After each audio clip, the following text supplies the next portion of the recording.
bên này chín rau à này. Ô, đang tụi lo rồi thì ơi, giờ đang tụi sắp lại.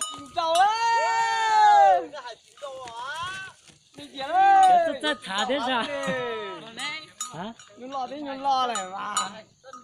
Các tình chế tại ta tôi tận nào đấy. Mà nó thế ơi. Chả thế. Chỉ tao tao cũng nhỏ. Chả thì đó là tụi nó mà thì tiền trâu sao mà đi anh cháu. Tôi mà chẳng hết. giờ年老没有，哪年没，新罗， Nhà phú được trói. Thế đó là tụi đang tụi rồi à? 新罗啥？ Đang tụi mình chỉ đang tụi à? 新罗啥？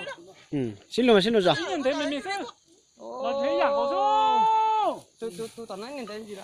你这买养狗说， Ô như.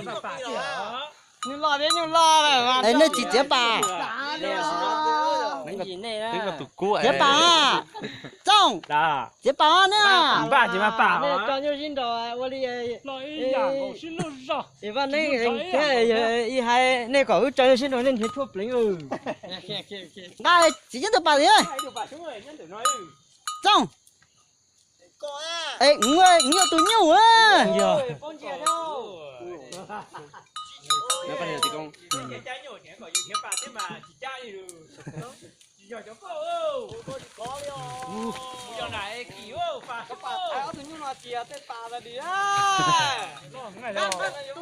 Mình chỉ chết chết. nó等于浪你觉得的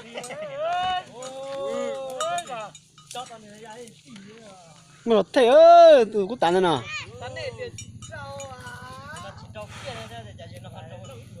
Nhưng tôi đã mà nó này phải dân tàu ơi. Ông có phải tên là cái anh chơi yếu chùa rồi mà hành ấy. Đây là Thôi nhau hồn luôn.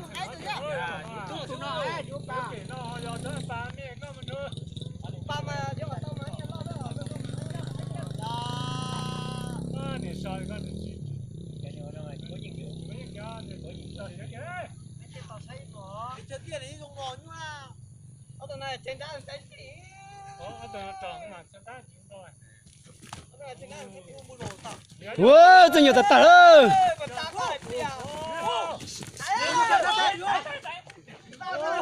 Ôi giời ơi.